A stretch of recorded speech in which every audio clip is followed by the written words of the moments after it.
జూబ్లీహిల్స్ ఉప ఎన్నికకు నామినేషన్లు షురూ చేసినట్టున్నాయి. బైపోల్ నోటిఫికేషన్ రిలీజ్ అయింది. తొలి రోజు 10 మంది నామినేషన్లు వేసారు. షేక్పేట్లోని ఆర్ఓ ఆఫీసులో నామినేషన్ల స్వీకరణ జరుగుతుంది. 2 రిజిస్టర్డ్ పార్టీల అభ్యర్థులు మరో 8 మంది ఇండిపెండెంట్ దాఖలు చేశారు. ఈ నెల 21 వరకు నామినేషన్లకు అవకాశం ఉన్నది. వచ్చే నెల 11 పోలింగ్ ఉంది. 14 రిజల్ట్ వచ్చేస్తాయి. 14వ తారీఖు కొత్త ఆయన ఎవరాయన రాకుమారుడు. మరి రాకుమారు ఎవరనేది బయట పడిపోతుంది. ఏ పార్టీ గెలుస్తుంది ఏం కదా. 14 తారీఖు నాడు ఓపిక పడుతుంది. కానీ ఇక్కడ ఈ నామినేషన్ల వరకు ఈయనకు 21వ తారీఖు సమయం ఉందా? 21వ తారీఖు వరకు ఈ నవీన్ కుమార్ యాదవ్ నేను పక్క తప్పించే అవకాశం ఉందా? లేదు కాంగ్రెస్ పక్క తప్పించే అవకాశం ఉందా?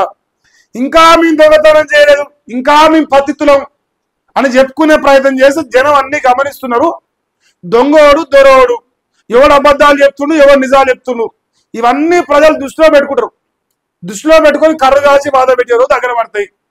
సో దయచేసి కాంగ్రెస్ సర్కారుకు సిగ్గి శరం ఇజ్జతి మానవ శివు నెత్తురు ఏమనంటే నైతిక విలువలతో పక్క తప్పుకోవాలి. ఎన్నికల నుంచి దొంగ ఓటర్ దొంగలు కాబట్టి అప్పుడు పోయి ఢిల్లీలో పుల్వాలా చాచా మురిమా అని అంటాడుగా ఓట్ చోరీ అని బీహార్లో చెప్పి జూబ్లీహిల్స్ లో జరిగిన ఓట్ చోరీ పైన మరి బీఆర్ఎస్ వాళ్ళు బీహార్ ఊరా బీహార్ పోయి ఇంకో ఇక్కడ దొంగలిడా మీకు వచ్చి నీతులు చెప్తున్నారని చెప్పురు. మరి బరాబర్ చెప్పాలని అవసరం ఉండదు.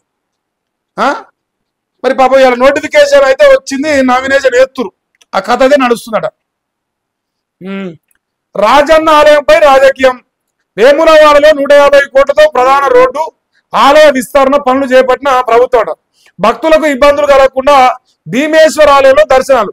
ప్రధాన ఆలయం తెరిచి ఉంచే పనులు చేయాలని బీజేపీ ఆందోళన. బీజేపీ కాదు, బండి సంజయ్ గారు అంటారు. ఇప్పుడు వేములవాడ రాజన్న మొక్కులు భీమన్నకి ఇస్తారని అడిగిండు.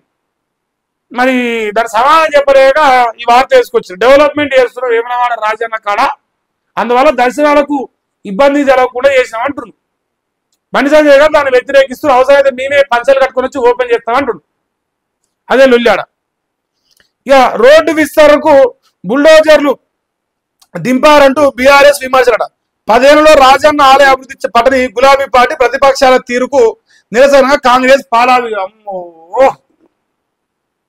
సరే బుల్లు కలకుండ చంద్రశేఖరరావు గారు ఏం చేసిరు ఏం చేయరు అన్ని లోకాలు తెలుసు. కానీ మీరు మరి ఏమలవాడ రాజన్నకు దర్శనాలు కలిపిరని డిసైడ్ చేసుకోవాలి.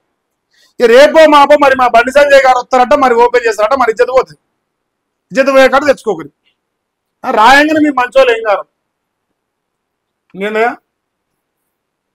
ఆలయాల్లో ఈ హుండీ అంట. ఆలయాల్లో అన్ని రకాల సేవలకు డిజిటల్ చెల్లింపులు ఈ పేమెంట్స్ విధానాన్ని దేవాదాయ శాఖ అమల్లోకి తెచ్చింది. ఈ హుండీలను ఏర్పాటు చేయడంతో పాటు ప్రతి సేవకు ప్రత్యేక డిజిటల్ అకౌంట్ ను కేటాయించనుంది. ఇక్కడ నేను ఒక పాయింట్ చెప్తాను, నాకు ఇక్కడ గుర్తుకొచ్చింది మంచి సమయానికి. ఈ పేమెంట్స్ ఆలయాల్లో చర్చిలల్లో కాదు, మసీదులల్లో కాదట.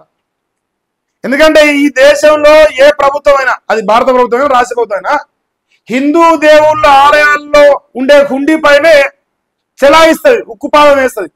అలా గుజ్జులో దమ్ము లేదు. మసీదులకు పోతానికి కానీ చర్చిలకు పోయి అలా గల్లపెట్టే పనులు గుంజుకొచ్చేద్దాము. మరి ఇప్పుడు అందరికీ ఒకటే రాజ్యాంగం, ఒకటే ప్రభుత్వం, ఒకటే వ్యవస్థ, ఈ దేశంలో అందరూ సమానమే కదా. మరి ఎందుకు వివక్ష? హిందువుల గుళ్ళ పైన ఎందుకు వివక్ష? మా గల్లపెట్టే పైన కూడా ముట్టుకోకపోతే మేము కూడా పెద్ద గుడి కడతాం, పెద్దగా రోజు అన్నదానాలు చేస్తాం, రోజు భోజనాలు పెడతాం, ఇంకా ఎక్కువ డెవలప్ అవుతాం కదా. హిందూ దేవుళ్ళ గుడికి సంబంధించిన పైసలు తీసుకుపోయి రేవంత్ అన్న చర్చిలకు మసీదులకు వస్తాడు. ఇప్పుడు గవర్నమెంట్ పైసలు ఇస్తాగా, అలా ఈ పైసలు ఉంటాయి కదా ట్యాక్స్. దేశంలో అది దేశంలోనే సరే రాష్ట్రంలో సరే వివక్ష అనేది మరి అన్ని విషయాలు చూడాలి. గుర్తుకొచ్చింది నాకు. ట్రంప్కు ఇజ్రాయెల్ అత్యున్నత పౌర పురస్కారం. అమెరికా దేశం ట్రంప్కు ఇజ్రాయెల్ అరుదైన గౌరవాన్ని అందించనున్నది. ట్రంప్కు తమ దేశ అత్యున్నత పౌర పురస్కారమైన ప్రెసిడెన్షియల్ మెడల్ ఆఫ్ ఆనర్ ను ప్రదానం చేయనున్నట్టు ఇజ్రాయెల్ అధ్యక్షుడు ఇస్సాక్ హోర్జిక్ ప్రకటించినట్ట. అదే ట్రంప్ మా పాపం నోబెల్ శాంతి బహుమతి నాకి అన్నాడు. అది నాకిచ్చారు లాస్ట్కి అంట ఇజ్రాయెల్ ఇచ్చిందంట. పాపం ఏదో ఒకటి అంటారు కదా, దెబ్బ తాకినప్పుడు దానికి ఐట్మెంట్ పెట్టుకుంటే ఇప్పుడు ఐట్మెంట్ పెట్టుకుంటున్నంట. ఆ దేశం వాళ్ళు ఇచ్చినట్ట పాపం. 18 సర్కిళ్లలో 10,000 కోట్లతో రోడ్లు, హ్యామ్ విధానంలో నిర్మాణం, 5,566 కిలోమీటర్ల మేడ 400 రోడ్ల గుర్తింపు, 300 కోట్లకు ఒక ప్యాకేజీ చొప్పున పనుల విభజన, 16న కేబినెట్ మీటింగ్ కోసం ఫైల్ సిద్ధం, ఆమోదించగానే టెండర్లకు R&B ఏర్పాటు. ఓయమ్మ ఓ కొడుకో, ఏది మన ఏతుల వెంకన్న గారా R&B minister? R&B minister ఏతుల Venkanna గారు మా భూములు మిగపోతే చాలు, RRR పేరుతో మా భూములు గుంజకపోతే చాలు, ఆడికే 16 కోట్లు. అంత గొప్ప పనులు చేయాలి అవసరం లేదు, ఉన్నది చక్క పెడితే చాలు ఆయన. ఆడికే మీరు గొప్పోళ్ళు, మంచోళ్ళు కూడా ఇంకా చాలా మంచోళ్ళు అని చెప్తాను నేను. డెవలప్మెంట్ చేస్తారట, రేపు 16 తారీఖు నాడట క్యాబినెట్ మీటింగ్ లో చర్చ పెట్టి బిల్లులు ఇస్తారా? చెక్కులు పైసలు ఉన్నాయా? కాసులు నిల్లు, గల్లపెట్టే నిల్లు, ఏం చేస్తారా మమ్మల్ని చంపుతారా? చెప్పులు ఎత్తుకపోయే దొంగలెక్క చూస్తారు. అది మన బతుకు, మన సగదనం, మన కథ. మాటలేమో పొడుగున్నాయి, చేతులేమో గాడిద గుడ్లు కనిపిస్తున్నాయి.